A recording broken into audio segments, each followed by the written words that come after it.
Nothing's Impossible, the Preventative Hoover. Most people associate hoovers with an approach by the narcissist after the relationship has ended. That is the traditional narrow approach to a hoover. Hoovers occur throughout the narcissistic dynamic. When we are seducing you, we are hoovering you in.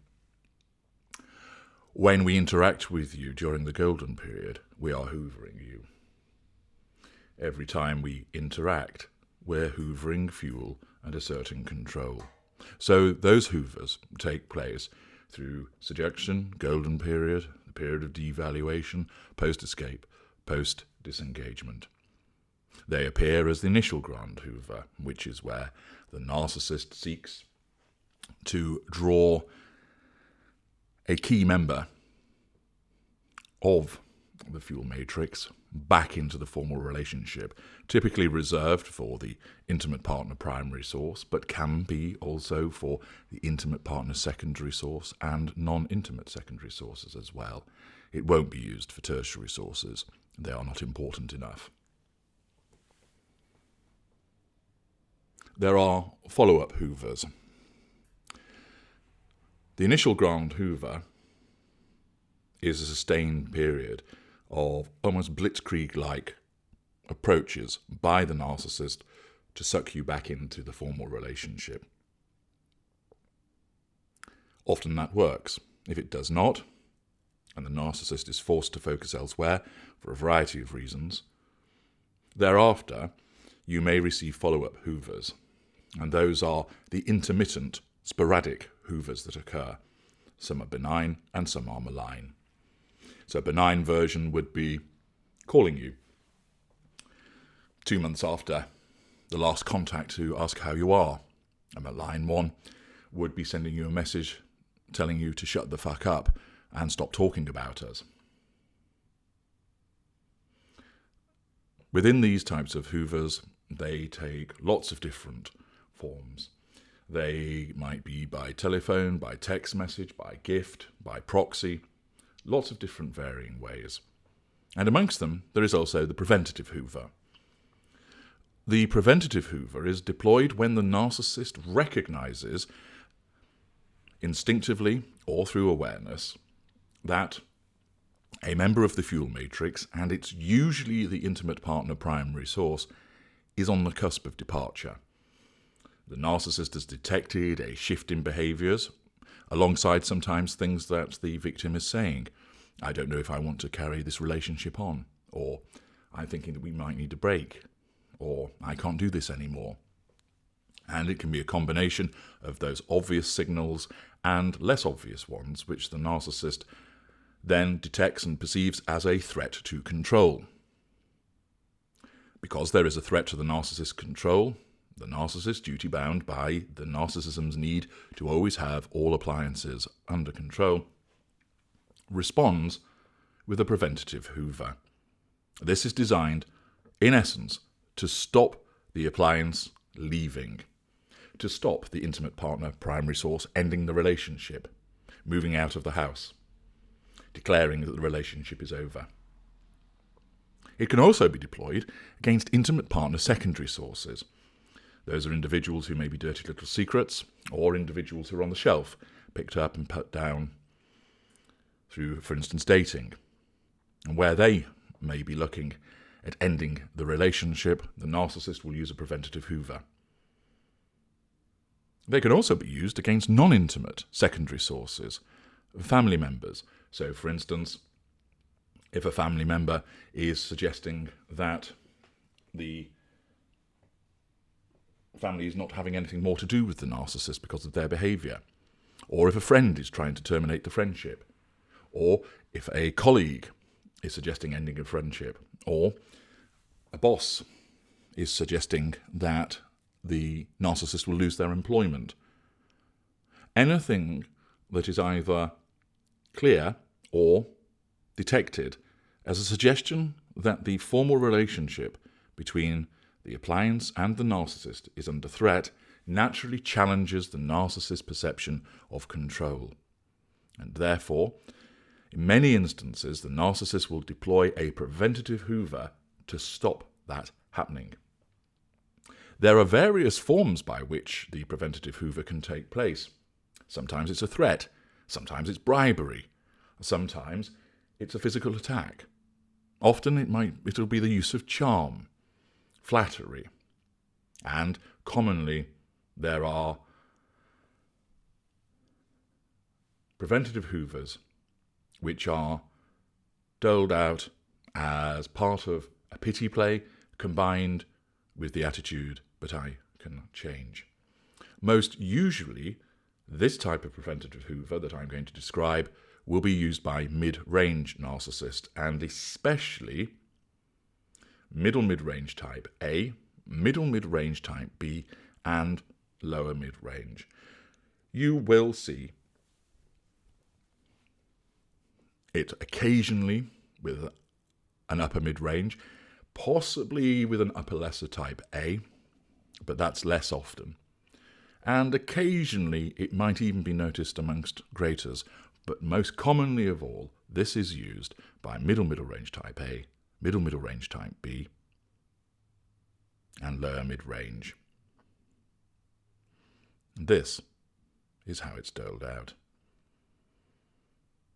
It is at the moment when the narcissist is staring at the potential loss of a succulent supply of fuel, where there is a clear and present threat to control, that the narcissist will make a particular play in order to prevent the cessation of this fuel.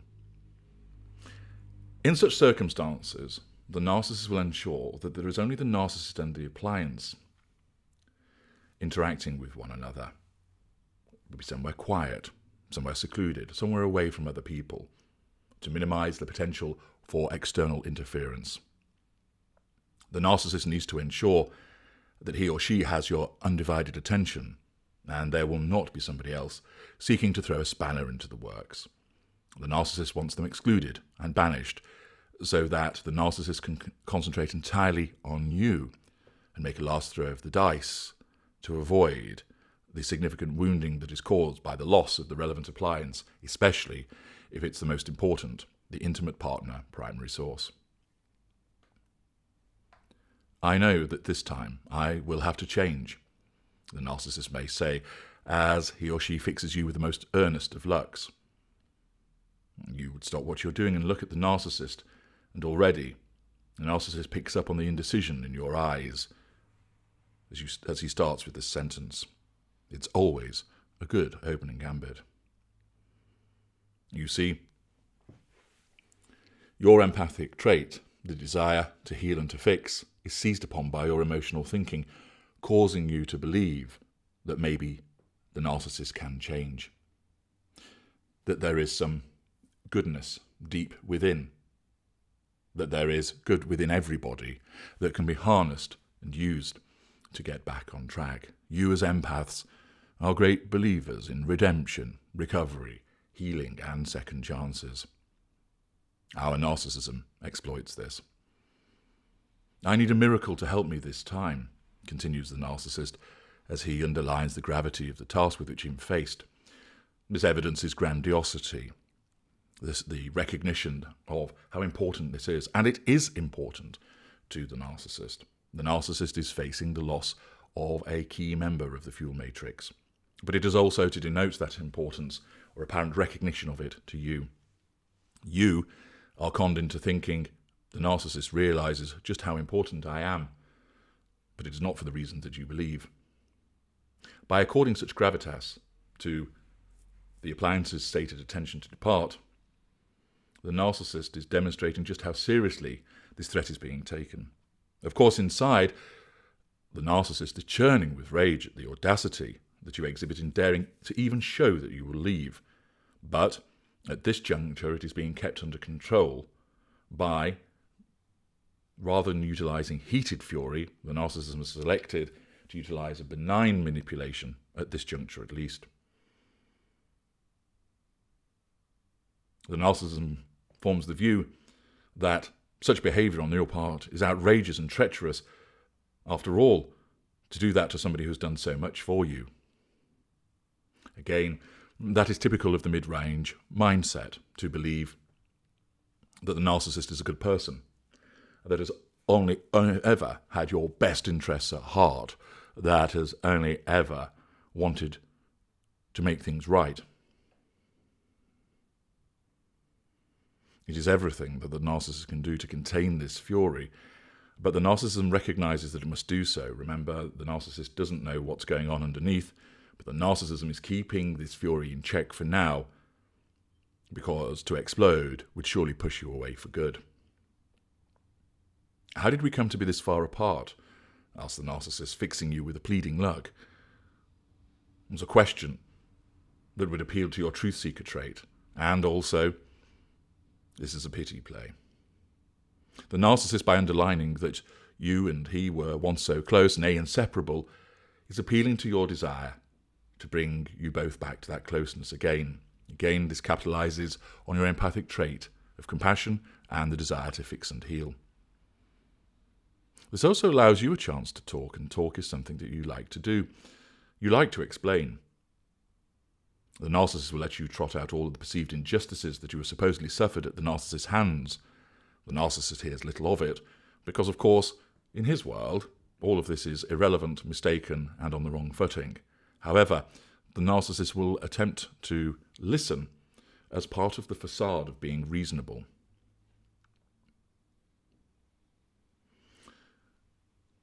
None of it is being taken in as an actual admission of fault.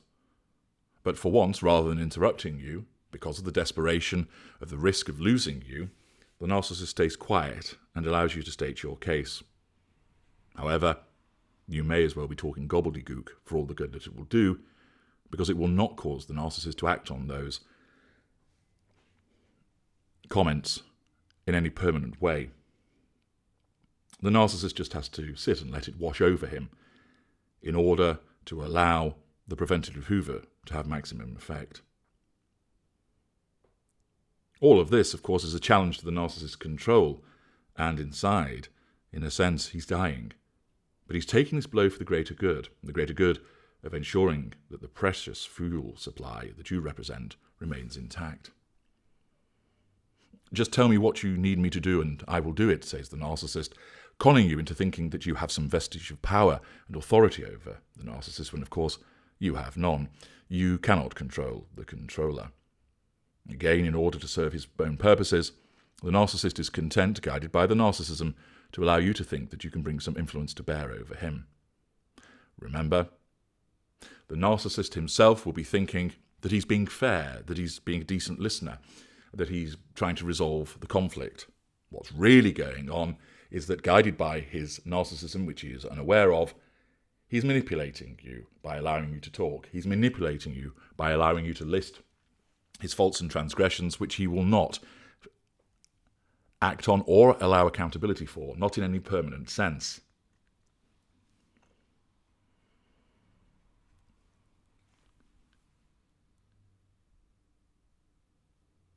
In order to serve the narcissist's own purposes, the narcissist allows you to think that you can bring some governance or influence over him or her.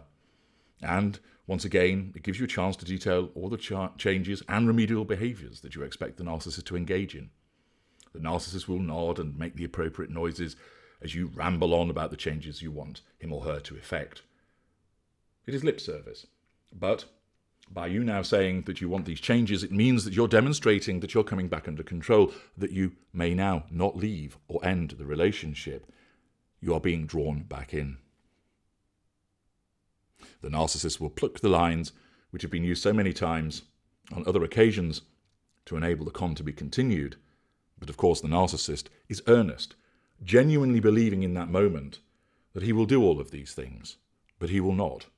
It is merely paying lip service to it because that is what his narcissism occasions him to do in order to control you. You are suckered by this on each occasion, and the narcissism knows that it works, and that is why it causes the narcissist to behave in this way, because it is effective. I know we can get through this.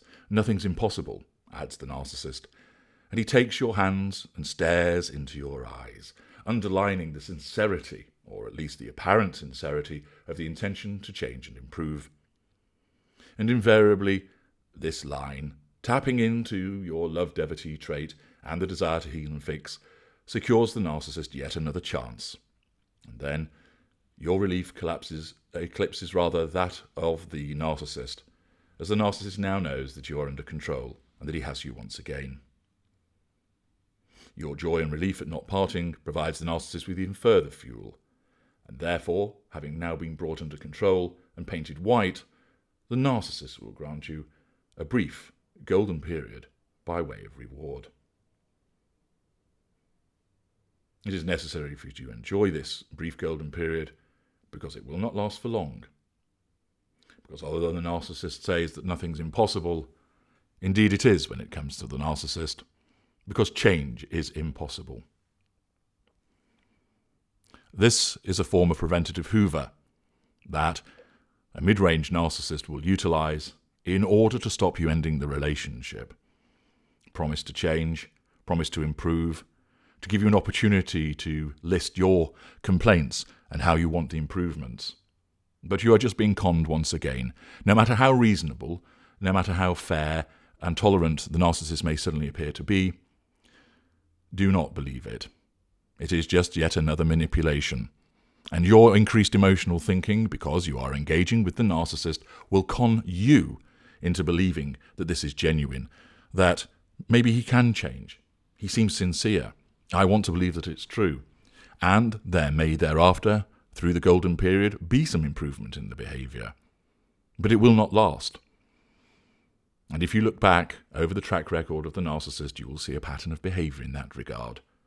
You threaten to leave, promises to change are made, there is an alteration in behaviour a short period of time, and then it starts all over again. Recognise the preventative Hoover, avoid it, and certainly when it is being deployed, you need to abide by the first golden rule of freedom, which is once you know, you go, you get out and stay out. You do not fall for any purported attempts to change. Indeed, if you have implemented a total no-contact regime, the narcissist shall not even be in a position to make these earnest pleas to you. Whether they are in person, which is preferred, by telephone or text message, you should ensure that once you realise you're dealing with a narcissist, that you impose that total no-contact regime to ensure thereafter that such preventative Hoovers cannot be used as against you. If you think back over your relationship with the narcissist, I'm sure many of you will recognise these preventative Hoovers that have been used against you. And now you understand what they are and why they are used, and in particular by these sub-schools of narcissists. Thank you for listening.